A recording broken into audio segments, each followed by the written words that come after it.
모든 궁인들을 벌벌 떨게 만들 만큼 아주 엄청난 사건이었다고 합니다. 궁인. 왜냐하면은 이제 만백성의 부모라고 일컬을 수 있는 그런 왕과 왕비가 정말 대판 싸웠기 때문입니다. 야, 왕과 왕비가 대판 싸웠다. 이거 처음 들어보는 말이야. 이방원과 원경 왕후가 엄청난 불화를 겪었던 그런 부부였거든요. 와, 대박이다. 처음부터 이렇게 으르렁거리면서 싸웠던 사이는 아니었다고 합니다. 근데 이제 태종이 왕위에 오르면서부터 사이가 점점 안 좋아지기 시작하는데요. 이게 뭐 때문이었는지 혹시 짐작이 가십니까?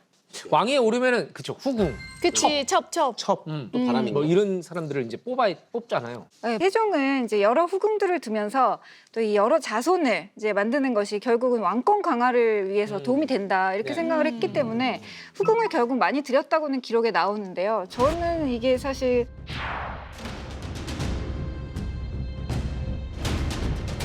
빈게 아닙니까? 이제 역사 속으로 돌아간다면 네네. 그거 뭐 빈게 그럴 수 있죠. 아닙니까? 라고 그의 말하고 입장에서 싶은 그럴 수 부분도 있지. 있어요. 왜냐하면 이제 왕이 되자마자 1년 만에 대신들을 싹 다 이제 수집해요. 그래서 자 후궁 제도를 어떻게 만들면 좋겠는가 고하라 이렇게 의견을 청취해요. 예전의 역사 속의 어떤 그 근거들을 들면서 아 맥스 9명까지는 가능할 것 같습니다. 이렇게. 맥스 9명. 태종은 그 얘기 아 너무 많다 이게 아니라 아 반색하면서 전국에 이제 금혼령을 내려서 금혼령. 혼인하지 말라 이거죠. 왕이 언제 간택을 할지 모르니까 전국적으로. 먼저. 진짜? 야, 이상하다. 아니 근데 원경왕후가 있는데 내가 새로운 아내를 또 찾기 위해서 그 부서를 만들었다는 거잖아요. 그러니까 원경왕후는 극대노를 하면 또 성깔도 있는 사람이잖아요. 그렇죠. 원경왕후는 이제 태종의 1, 2차 왕자의 난 때 큰 공을 세운 사람이었습니다. 함께 이루었습니다. 왕은 접니다. 그 왕을 만든 게 바로 접니다. 부인. 조광지처라는 게 있잖아요. 그럼요. 옛날에 같이 고생했던 그 노래도 있지 않습니까? 조광지처가 좋더라. 좋더라. 그만큼 중요하다는 거죠. 예. 그러니까 요즘으로 치면 어떤 느낌일 것 같냐면 이제 열심히 뭔가 자수성가를 해서 드디어 이제 먹고 살 만한 기반을 만들었는데 고생은 고생대로 다 다시 해놓으니까. 다닐게 이러고 이제 네. 뒷바라지 다 대놓고 해놨더니 그래서 결과적으로는 이제 성대한 혼례식까지 다 속전속결로 치르려고 했습니다. 대단하다, 빠르다. 대단하다. 진짜 빠르긴 빠르다. 그래서 원경왕후는 어떻게 하나요? 소식을 듣자마자 너무 분해가지고 막 엉엉 울면서 나한테 어떻게 이럴 수 있어라고 소리를 쳤다는데요. 이제 시금전폐를 하면서 아주 난리가 납니다. 정종까지 나서서 태종을 타이르게 됩니다. 결국 공신들도 함께 이제 9명은 너무한 것 같습니다. 이렇게 만류를 했고요.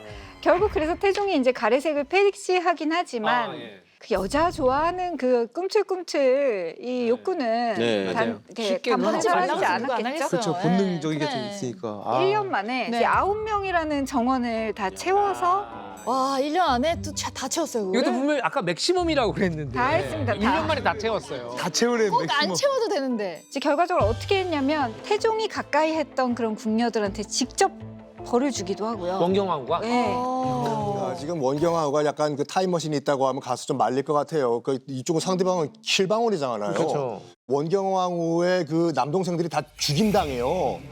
태종한테. 왕권 강화를 위해서는 이제 외척 세력을 어쨌든 뭐 원천 차단해야 된다라고 판단을 태종 입장에서는 할 수밖에 없었을 것 같고요. 자신의 즉위 위해 최고의 공을 세웠던 이제 원경왕후의 사형제 이 사람들을 다 불충죄인으로 몰아붙입니다. 그래서 자진하게 만들었습니다. 야, 역시 자결하게 만들었 네.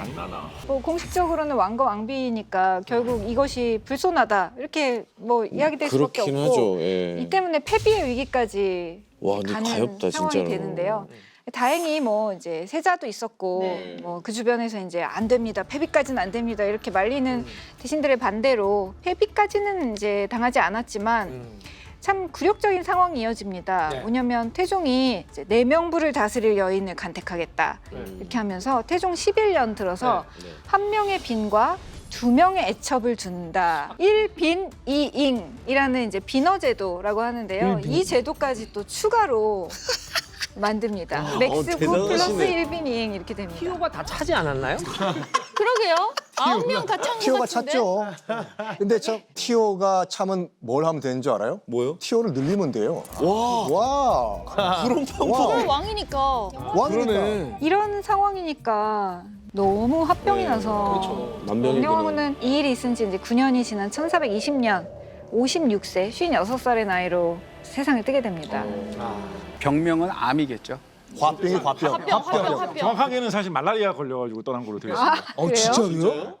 이제 왕과 앙비가 이렇게까지 격하게 싸운 것은 조선 왕실의 부부들 중에서 이들이 처음이자 마지막 유일무이한 그런 부부였다고 합니다. 세게 싸우기도 했네요. 사실 좀 팽팽하게 싸웠길 좀 바랬는데 조선 시대라서 그런지 좀 힘들긴 한 것 같아요. 그래서 약간 왕후의 자리가 의미가 있나 싶기도 해요. 왕비는 어떻게 보면 여성으로서는 올라갈 수 있는 최고의 그러니까 자리인데. 그러니까 권력자 바로 옆에 있으니까 좋게 말해서 뭐 소관에 부처 하나 들어가야 가능한 자리 이렇게 말하는 거고 현실적으로 말한다면 제정신으로 살 수 없는 위치는 아니었을까. 아니 원경왕후가 이 정도의 환경이었으면은 당연히 뭐 조선시대 여성들의 양반가의 여성분들은 더 심했을 것 같다라는 생각이. 남자들은 뭐 또 여러 핑계로 이혼도 가능한데 또 여자가 이혼을 요구하는 거는 하늘의 또 별따기였다고 제가 들었거든요. 근데 우리 저번에 어울루동 편에서 맞아요. 얘기 나왔는데 여자가 먼저 이혼하자. 네. 그래서 이혼이 되는 건 꿈도 못 꾸는 얘기였다고 그러잖아요. 수박 맞는다고 그러고. 그렇죠. 근데 뭐 이혼을 못하는 거는 어쩔 수 없지만 네. 그렇다고 해서 완전 참고 그냥 죽은 채로 살 수는 없는 거잖아요. 그럼요. 너무 일단 대사가 잘 사람인데. 어울리세요. 네, 그래서 성질을 부리고 이제 남편들에게 맞서 싸운 그런 부인들의 얘기가 상당히 많이 이제 예. 보입니다. 중종 12년 때 판관 홍태손의 아내 신씨가 주인공인데요. 네, 홍태손이 전처와 후처 사이에 모두 아들이 중요한데 아들이 이제 없었어요. 네. 그래서 새 장가를 들기로 이제 마음을 먹었는데 그때 나이가 50살이었습니다. 와, 50살? 네, 50. 나이가 많네. 그 당시면 엄청 맞네. 그쵸. 이때 새로 들인 아내 신 씨의 나이가 너무 많이 어렸어요. 몇 살인데요? 10대 중반이었습니다. 그러면 잠깐만 30몇 년 차이가 거의 나는 팔려간 거 아니에요? 그렇죠. 근데 이제 팔려간 건데 보통 이렇게 삼취, 재취 이렇게 가는 거를 당연히 좋아하지는 않죠. 네네. 그러니까 죽은 다음에 가더라도 그럼 그런 집에 갈 만한 여성들은 뭐냐면 양반이긴 하지만 조금 형편이 안 좋아. 그렇죠. 형편이 좀 떨어지거나 상황이 팔려가는 그럴 거네. 경우에 가고 여성 쪽은 나이가 그 나이일 수밖에 없어요. 왜냐하면 옛날에 생각할 때 결혼 정년기, 출산을 할 수 있는 나이 그렇기 때문에 30 넘은 사람을 뽑을 리가 없죠. 그럼 결혼이 성립하지 않으니까.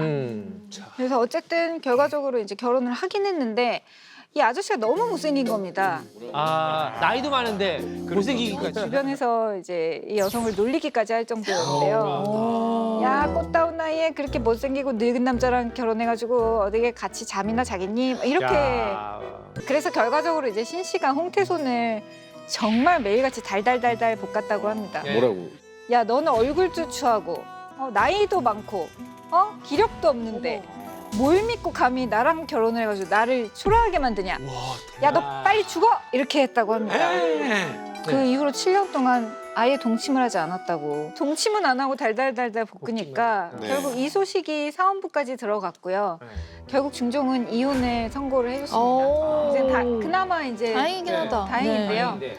근데 결국 벌이 내려지는데 벌이 내려져요? 네, 신 씨는 벌금형으로 마무리가 되고 여기서 중요한 부분은 홍태손은 무려 수원 군수직에서 파직이 됐다라는 왜? 될 수밖에 없는 게 뭐냐면 우리 조선시대 윤리는 정말 가화만사성 이런 말로 남아있는 것처럼 네 몸을 잘 못 닦아서 집안에 이런 문제가 나왔으니 네가 어떻게 그 관직에서 일을 잘하겠니?